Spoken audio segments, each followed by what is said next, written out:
shamba zuri. Mafuta sasa hivi yamepanda bei.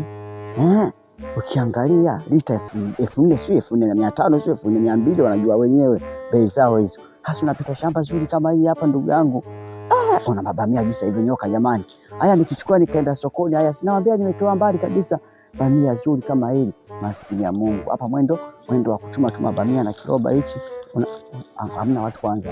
Hapa nashangaa watu wanakupiga chabu hapa. Shanga mwizi huyo, kumbe wewe sio mwizi. Maskini ya Mungu. Hapa mwendo wa kuchuma tu bamia kwa deki. Hapa mwendo wa kuiba tu bamia hapa. Hapa mwendo wa kuiba bamia kama haya. Mwendo wa kuiba bamia tu kwa deki. Hamna hata ya taratibu toa. No.